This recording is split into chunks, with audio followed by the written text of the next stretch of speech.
28 సంవత్సరాల యవ్వన ప్రాయంలోనే ప్రజా సంసేవన ప్రస్థానాన్ని ప్రారంభించి అనితర సాధ్యమైన రీతిలో అలుపెరుగని దీక్షతో ఆంధ్రప్రదేశ్ ఖ్యాతికేతనాన్ని విశ్వవేదికపై ఎగురవేస్తున్న దార్శనికమూర్తి ఆధునిక సాంకేతిక పరిజ్ఞానాన్ని అందిపుచ్చుకొని అక్షర క్రమంలోనే కాదు అభివృద్ధి పదంలో కూడా నవ్యాంధ్రప్రదేశ్ను అగ్రగామిగా తీర్చిదిద్దుతున్న IT Indian of the millennium, సామాన్యుణ్ణి అసామాన్యంగా ప్రేమించే నాయకత్వ శుభలక్షణ సంపన్నులు, ఆదర్శ ముఖ్యమంత్రిగా జగద్విఖ్యాతి నందిన నిత్య కృషివలురు, నిరంతర శ్రామికులు, కార్యదీక్షా దక్షులు, నవ్యాంధ్రప్రదేశ్ పునర్నిర్మాణ ప్రగతి విధాత, అలుపెరుగని నేత, జనహృదయ విజేత ఆంధ్రప్రదేశ్ ముఖ్యమంత్రి వర్యులు మాన్యశ్రీ నారా చంద్రబాబు నాయుడు గారిని సాంజలిబంధంగా సప్రశ్రయంగా వారి యొక్క సందేశం వలసిందిగా కోరుతూ ఉన్నాం.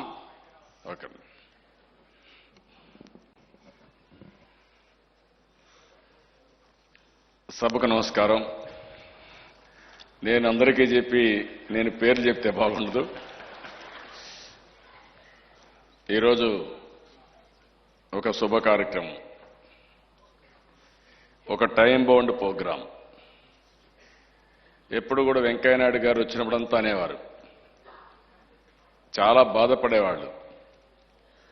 నన్ను కూడా అప్పుడప్పుడు కామెంట్ చేశారు, మీరు ల్యాండ్ ఇవ్వండి, ఇవ్వకపోతే ఏంటి, అమరావతి రాజధానిలో ఈ యొక్క షెడ్ ఏంటి అని ప్రతిరోజు అడిగేవారు.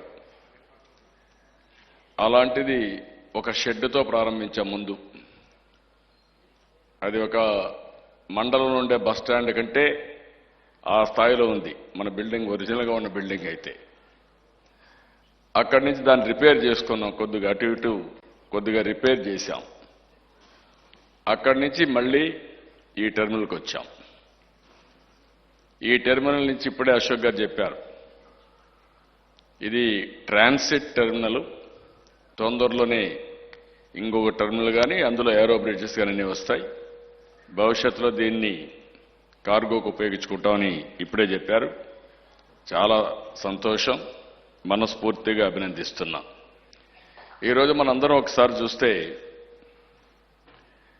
ఇండియన్ సివిల్ ఏవియేషన్ చూసినప్పుడు ఇప్పుడు మనం 9th ప్లేస్లో ఉన్నాం ప్రపంచంలో.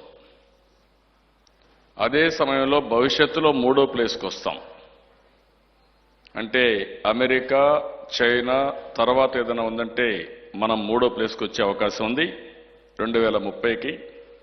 బాగా చేస్తే మనమా చైనానా 1-2 ప్లేసుల్లో ఉంటాం. అలాంటి అవకాశాలు దీనికి మెండుగా ఉన్నాయి. మామూలుగా ఎయిర్పోర్ట్ అంటే చాలామంది అనుకుంటారు ఇది డబ్బులున్నోళ్ళకేని. కానీ డబ్బులున్నోడు వస్తే తప్ప, మామూలు వ్యక్తులు కూడా ఫ్లైట్ ఎక్కితే తప్ప, ఈరోజు టైం అనేది ప్రతి ఒక్కరికి చాలా విలువైంది.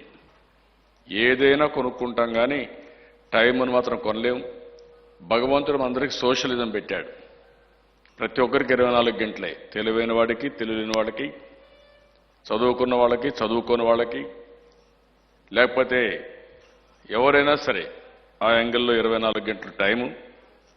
మన ఏజ్ కూడా మనం చూస్తే లైఫ్ స్పాన్ కూడా బాగా వాడుకుంటే బాడీని ఒక 10 ఏళ్ళు 20 ఏళ్ళు ఎక్కువ బతుకుతాం. మిస్యూజ్ చేస్తే తొందరగా పోయే పరిస్థితి వస్తుంది. అలాంటి దాంట్లో ఈ యొక్క ఫాస్ట్ లైఫ్లో మనం కూడా టైం అనే దాన్ని ఎంత సమర్థవంతంగా మేనేజ్ చేసుకోగలిగితే అంత అభివృద్ధి జరిగే పరిస్థితి వస్తుంది. అలాంటి సమయంలో ప్రపంచం మొత్తం సివిల్ ఏవియేషన్ కూడా ఒక ప్రముఖ పాత్ర పోషిస్తున్నారు. ఇంకొక పక్కన ఎంప్లాయ్మెంట్ ఇప్పటికే 1.7 అంటే 17 లక్షల మంది డైరెక్ట్ ఎంప్లాయ్మెంట్ దీనివల్ల వచ్చింది. రాబోయే రోజుల్లో 70 లక్షల మందికి ఒక్క సివిల్ ఏవియేషన్లోనే ఉద్యోగాలు వచ్చే అవకాశం ఉంటుంది. దేశంలో 170 ఎయిర్పోర్ట్లు ఉన్నాయి, 80 మాత్రం ఆపరేషన్లో ఉన్నాయి. మన దేశంలో పర్ పర్సన్ ఫ్రీక్వెన్సీ సంవత్సరం మీరు చూస్తే 0.04%. అదే అమెరికాలో, ఆస్ట్రేలియాలో 2. అదే మీరు చూస్తే చైనా, బ్రెజిల్లో 0.3. వాళ్ళు 0.3 అయితే మంది 0.04. మనం ఎంత తక్కువగా ఉన్నాం దీన్ని బట్టి అర్థమవుతుంది. పోయిన సంవత్సరం సివిల్ ఏవియేషన్ మొత్తం ప్యాసింజర్ చూస్తే 18% గ్రోత్ వచ్చింది. 5 సంవత్సరాల్లో $50 బిలియన్ ఇన్వెస్ట్మెంట్ ఈ యొక్క సివిల్ ఏవియేషన్లో వచ్చే అవకాశం ఉంది. మన దేశంలో కూడా బిగినింగ్కి ఇప్పటికీ చాలా మార్పులు చేర్పులు వచ్చాయి. ఫస్ట్ టైం మీరు చూస్తే గ్రీన్ ఫీల్డ్ ఎయిర్పోర్ట్. ఒకప్పుడు అన్ని గవర్నమెంట్ సివిల్ ఏవియేషన్ ఎయిర్పోర్ట్ అథారిటీకే ఉండేటివి. అలాంటిది ఈరోజు చూస్తే హైదరాబాద్ ఫస్ట్ టైం వచ్చింది, అది చూసి బెంగళూరు వచ్చింది. ఆ రెండు వచ్చిన తర్వాత ముంబై, ఢిల్లీ బ్రౌన్ ఫీల్డ్ ఎయిర్పోర్ట్ల కింద ఉండే ఎయిర్పోర్ట్లని ప్రైవేటైజ్ చేశారు. ఈ 4 బాగా పనిచేసే పరిస్థితికి వచ్చాయి కంపేర్ టు అదర్ ఎయిర్పోర్ట్స్. ఇంకొక పక్కన మీరు చూస్తే ఓపెన్ స్కై పాలసీ. అంత మునుపంతా మనం ఫ్లైట్లు వేయాలంటే చాలా రిస్ట్రిక్షన్స్ పెట్టి అసలు ట్రాఫిక్ లేకుండా చేసి కన్వీనియన్స్ లేకుండా చేశాం. అలాంటిది ఇంత మునిపే వెంకయ్యనాయుడు గారు చెప్పినట్టు ఈ నిర్ణయాలన్నీ చేసింది అటల్ బిహార్ వాజ్పేయి ప్రధానమంత్రిగా ఉన్నప్పుడే జరిగాయి. నేను చాలా ప్రౌడ్గా చెప్పగలుగుతున్నా. ఈరోజు మన రోడ్డు మీద పోయేది కూడా నేను చూస్తే ఒకప్పుడు నేను మలేషియా పోయాను. మలేషియా పోతే బ్రహ్మాండమైన రోడ్లు ఉన్నాయి. ఆ రోడ్డు చూసిన తర్వాత ఈ దేశానికేంటి ఇంత జనాభా ఉంది, 2 కోట్ల జనాభా ఉండే మలేషియాకి ఇలాంటి రోడ్డు ఉంటే 100 కోట్ల జనాభా ఉండే ఇండియాకు రోడ్డు లేదని ఆలోచించి నేను ఆయనతో ఒక మాట చెప్తే ఎట్లా చేద్దాం అన్నప్పుడు ఇప్పుడు కూడా జ్ఞాపకం నాకు, తండూరి అని ఒక మంత్రి ఉండేవాడు, మిలిటరీ రిటైర్డ్ అతన్ని పిలిపించి మాట్లాడి ఒక మ్యాండేట్ ఇచ్చాడు. మ్యాండేట్ ఇచ్చిన తర్వాత 5 సంవత్సరాల్లోనే దేశం మొత్తం గోల్డెన్ క్వాడ్రిలేటరల్ రోడ్డు కనెక్టివిటీ అయిందంటే అది వాజ్పేయి గారు ఆధ్వర్యంలో ఆ రోజు చేసింది తప్ప తర్వాత వచ్చిన గవర్నమెంట్లు కాంగ్రెస్ గవర్నమెంట్ ఏమీ చేయలే. అదే మరి ఇన్ఫర్మేషన్ టెక్నాలజీలో నేను ఎప్పుడు కూడా అప్పుడు కూడా ఇదే మరి మాట్లాడేవాడిని, ఇంకా ఎక్కువ ప్రమోట్ చేసేవాడిని. ఒకరోజు వారిని అడిగాను, ఈ మరి ఇన్ఫర్మేషన్ టెక్నాలజీ ఉంది, ఈరోజు బిఎస్ఎన్ఎల్ విఎస్ఎన్ఎల్ అవుట్డేట్ అయిపోయినాయి, చాలా సమస్యలు ఉన్నాయి, మనం ఇండస్ట్రీ డెవలప్ కావాలంటే దీనికి ముందుకు పోవాలంటే అప్పుడు ఆయన ఆనాటి ఫైనాన్స్ మినిస్టర్కు నన్ను ఒక టాస్క్ ఫోర్స్ కమిటీ వేశాడు. మేము ఒక రికమెండేషన్ ఇచ్చాం. ఆ రికమెండేషన్ ఫలితమే ఈరోజు మీరు చూస్తే మొత్తం ప్రైవేట్ సెక్టర్లో తీసుకొచ్చారు. ఈరోజు కమ్యూనికేషన్ ఎంత డెవలప్ అయిందంటే మారుమూల ప్రాంతానికి రోడ్డు లేకపోవచ్చు కానీ సెల్ ఫోన్ మాత్రం బ్రహ్మాండంగా వచ్చేసే పరిస్థితికి వచ్చిందంటే ఒక్క డెసిషన్, ఒక దూరదృష్టి, ఒక నాయకత్వం చేపట్టిన చర్య అని చెప్పి కూడా నేను మీకు తెలియజేస్తున్నా. మీరు ఏదైనా తీసుకోండి, ఎయిర్పోర్ట్లో కానీ రోడ్డు కానీ లేకుంటే టెలికమ్యూనికేషన్ కానీ ఆ రోజు జరిగినట్టువే ఈరోజు కూడా కంటిన్యూ అయ్యే పరిస్థితి ఉంది. వాళ్ళు ఈరోజు బాంబేకో, ఢిల్లీకో, హైదరాబాద్కో, చెన్నైకి పోతున్నారు. రేపటి నుంచి మనం కనెక్టివిటీ ఇస్తే దర్జాగా అమరావతి నుంచే ప్రపంచం మొత్తం పోయే పరిస్థితి వస్తుంది. ఆటోమేటిక్గా ఇంకా పెరిగే అవకాశం ఉంది. దీన్ని మనం ముందుకు తీసుకుపోవాల్సిన అవసరం ఉంది. ఇవి కాకుండా 3 ఫీల్డ్స్ని మనం 3 ఎయిర్పోర్ట్లని గ్రీన్ ఫీల్డ్ ఎయిర్పోర్ట్లు తీసుకుంటున్నాం. ఒకటి విశాఖపట్నం, భోగాపురం, నెల్లూరు ఇప్పుడే ఆలోచిస్తున్నాం. నేను I'm requesting both minister and also Civil Aviation Secretary and Airport Authority. As on today, we are thinking Dagadarthi. Dagadarthi is near Kavali. Krishnapatnam and Tirupati and Chennai, that belt is going to have lot of future. There is Sri City and also Krishnapatnam port, Tirupati. Already one airport is there and also port is there. Water, railway track and also power, all resources are available. It is going to become another Shenzhen which is developing in China. That type of potential is available there. Even Government of India, Niti Aayog has come in the recent past. They studied very well. They told me that they are going to put it before the cabinet and also before central government for taking up that area.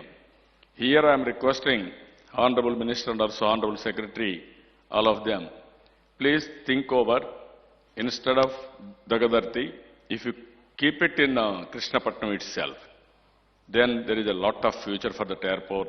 That is what I am requesting them. Even I am requesting my Jain, who is looking after infrastructure, to pursue with the Government of India and also Civil Aviation Minister. Now, I am very happy. ఇక్కడ ఉండే రైతుల్ని మనస్ఫూర్తిగా అభినందించాలి. ఒకప్పుడు విజయవాడలో cooperation తక్కువ ఉండేది. అప్పుడు నేనంతా కూడా వచ్చినప్పుడు నేను ఆ మాట చెప్పేవాడిని. విజయవాడ డెవలప్ కాకుండా పోవడానికి ప్రధానమైన కారణం ఇవన్నీ ఫెర్టైల్ ల్యాండ్స్. ఇక్కడుండే రైతాంగం అటాచ్మెంట్ విత్ ల్యాండ్. ఎంచో పైన ఏమొచ్చినా పర్వాలేదు, నా భూమి మాత్రం నేను ఇవ్వను, కాబట్టి ఈ భూమి నాకే కావాలి అనే అటాచ్మెంట్ ఉండేది. నేను అనేక సార్లు చెప్పాను, భూమి లేకపోతే ఆకాశంలో డెవలప్మెంట్ చేయలేం, మీరు కూడా ముందుకు రావాలి అని చాలాసార్లు చెప్పాను. ఈరోజు ఈ ప్రాంతంలో చాలా మంది ప్రపంచం అంతా వెళ్ళారు. హైదరాబాద్లో ఉన్నారు, అమెరికాలో ఉన్నారు, లేదంటే బెంగళూరులో ఉన్నారు. మీరు ఏ ప్లేస్ తీసుకున్నా ఆంధ్ర ఆంటర్ప్రెన్యూర్స్ బ్రహ్మాండంగా పోయి డెవలప్ అయ్యారు. దానికి కారణం అక్కడ ల్యాండ్ కానీ అవకాశాలు కానీ అవన్నీ వచ్చాయి. ఇప్పుడు అవకాశాలు వచ్చాయి కాబట్టి ల్యాండ్ కూడా ఇవ్వాలని చెప్పి నేను చెప్పినప్పుడు నేను చాలా ఆనందంగా గర్వపడుతున్నా. మొట్టమొదటిది మీరు చూస్తే మన రాజధాని. ఆ రోజు అందరం కూడా దిగులు పడిపోయాం. ఒక మాటలో చెప్పాలంటే ఇప్పుడే వెంకయ్యనాయుడు గారు ఒక మాట అన్నారు, పాత రోజులు గుర్తు చేసుకోవాల్సిన అవసరం లేదు, భవిష్యత్తు గురించి ఆలోచించుకుంటూ ముందుకు పోదామని. నేను ఆ రోజు ఈరోజు చెప్తున్నా, పాత రోజులను ఒక్కసారి గుర్తు చేసుకుని మనకు జరిగిన అన్యాయాన్ని ఒకసారి నెమరు వేసుకుని కసిగా ముందుకు పోతే ప్రపంచంలో సాధించలేనిది ఏది లేదనేది నా ప్రగాఢ విశ్వాసం. అందుకే జూన్ 2వ తారీఖున ఇప్పుడు కూడా మీరు గుర్తుపెట్టుకోవాలి, ఇటలీ రిపబ్లిక్ డే. అదే రోజు మన బైఫర్కేషన్ డే. అది ఎవ్రీ ఇయర్ జ్ఞాపకం చేయాల్సిన అవసరం ఉంది. ఒక విధంగా మనుషుల ఆలోచన విధానానికి కూడా ఒకసారి బాధ కలుగుతుంది. వాళ్ళ ప్లెజర్ కోసం ఆంధ్రప్రదేశ్ని డివైడ్ చేశారు, ఒక పద్ధతి లేకుండా చేశారు. అందుకే నేను చెప్పాను, ఈ రాష్ట్రంలో రాష్ట్ర అవతరణ దినోత్సవాన్ని జరుపుకోం, కానీ నవ నిర్మాణ దినోత్సవాన్ని జరుపుకుంటామని చెప్పాను. అందుకే నవ నిర్మాణ దీక్ష అనే పేరు పెట్టి జరిగిన అన్యాయాన్ని ఒకసారి గుర్తుపెట్టుకుని రాబోయే తరాల్లో కూడా కసి పౌరుషం వచ్చి ఎవరైతే ఈ విభజన చేశారో వాళ్ళంతా అసూయపడే విధంగా, బాధపడే విధంగా డెవలప్ అయ్యి వారికి సమాధానం చెప్పాల్సిన అవసరం ఉందనేది నా ప్రగాఢమైన విశ్వాసం. అందుకే అది ఎప్పుడు గుర్తుపెట్టుకోవాల్సిన అవసరం మర్చిపోలేను. ఆ సందర్భంలో రాజధానికి ల్యాండ్ ఇచ్చారు, వాళ్ళని మనస్ఫూర్తిగా అభినందిస్తున్నాను. నేను ఎన్నోసార్లు చెప్పాను, వాళ్ళకు పాదాభివందనం చేస్తున్నాను. అదే సమయంలో గన్నవరం ఈ ఎయిర్పోర్ట్, ఇక్కడ రైతులు మీరు ల్యాండ్ ఇవ్వకపోతే ఇంత తొందరగా ఈ బిల్డింగ్ వచ్చేది కాదు. మనస్ఫూర్తిగా ఇక్కడ ఎవరైతే రైతులు 750 ఎకరాలు ఇచ్చారో వాళ్ళని మనస్ఫూర్తిగా అభినందిస్తున్నా, మీకు పాదాభివందనం చేస్తున్నానని చెప్పి కూడా నేను మీకు తెలియజేస్తున్నా. మీరు చూపించిన చొరవకి మీకు అన్యాయం జరగదు, నేను మీకు అష్యూరెన్స్ ఇస్తున్నా. మామూలుగా ఇక్కడుంటే మీరు వ్యవసాయం చేసుకుంటే ఎంత ఆదాయం వస్తుందో, లేకుంటే మీరు అమ్ముకోవాలంటే ఎంత ఆదాయం వస్తుందో దానికంటే 3-4 రెట్లు ఎక్కువ ఆదాయం వచ్చే విధంగా మీకు ల్యాండ్ ఇస్తున్నాం. అలాట్మెంట్ కూడా తొందరలోనే ఫైనలైజ్ చేస్తాం. నేను అందుకే చెప్పాను, ఈరోజు సివిల్ ఏవియేషన్ డిపార్ట్మెంట్ ఒకటి గుర్తుపెట్టుకోవాలి.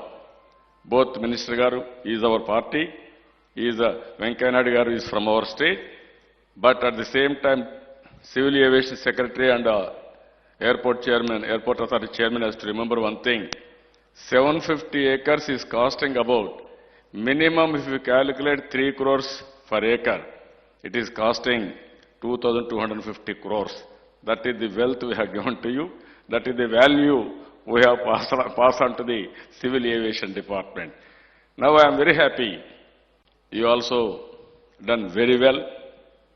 Here, as rightly mentioned our civil aviation secretary, one day I came here, so many times I am reviewing continuously, whenever I get down in the airport, first I will see what is happening in this airport. One day I called that contractor also. I was not happy. Then I told him, if you won't do quality work, or otherwise, if you won't do in time, I will recommend to Government of India to put you in blacklist. I am telling you, this is the words I have used. Today I am very happy. I am really appreciating that contractor. They have done very good work. Give a big hand, big clap for doing this extraordinary work. 12 months. I don't know who is contractor also. He is from West Bengal, Calcutta. That is what he told me at that time. But he has done very good work. Now, within 12 months or 14 months, work is completed. I really appreciate him.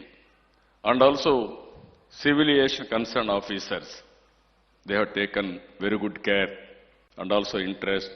Now this building, if you see, we are all happy. Generally, I won't happy at any time. Always I want to do the best.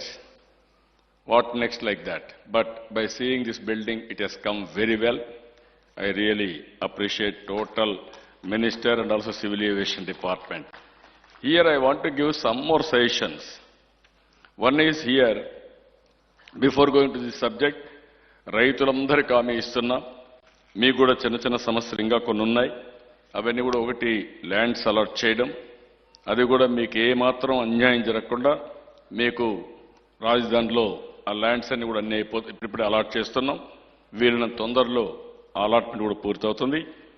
రహదారికి సౌకర్యం కోసం కొన్ని గ్రామాలు బుద్ధవరం, అదే మాదిరిగా ఇంకా మిగిలిన ఈ గ్రామాల్లో కొంత పోయింది. వాళ్ళని ఏ విధంగా ప్రత్యామ్నాయ రహదారి అవన్నీ కల్పించడం అవన్నీ కూడా చేస్తాం. ఇంకొక పక్కన కొంతమంది పరిశ్రమలకు పోయింది, వాళ్ళకు ఆల్టర్నేటివ్ కూడా ఏ విధంగా కల్పించాలో అవి కూడా కల్పిస్తాం. ఇక్కడ ఇళ్లు కోల్పోయిన వారికి మాత్రం రీహాబిలిటేషన్ ఇప్పటికే ఇచ్చాం. మీరు ఇక్కడ చూస్తున్నారు. నేను రాష్ట్రంలో ఎక్కడ కూడా ఎవ్వరికి అన్యాయం జరగకుండా భూమి ఇచ్చిన రైతు ఆ ప్రాజెక్టు వస్తే ప్రాజెక్టు వల్ల లాభం పొందేవాళ్ళు ఎంత ఆనందంగా ఉంటారో భూమి ఇచ్చిన రైతు కూడా అంతే ఆనందంగా ఉండాలని వారిని దృష్టిలో పెట్టుకొని ఇస్తున్నాం. ఫస్ట్ టైం మీరు చూస్తే రైట్ మెయిన్ కెనాల్లో 40 లక్షల రూపాయలు నేను ఒక్కొక్క ఎకరా ల్యాండ్ అక్విజిషన్కి ఇచ్చి పూర్తిగా ఆదుకున్నాను. ఇక్కడ ఎమ్మెల్యేని కూడా మనస్ఫూర్తిగా అభినందించాల్సిన అవసరం ఉంది.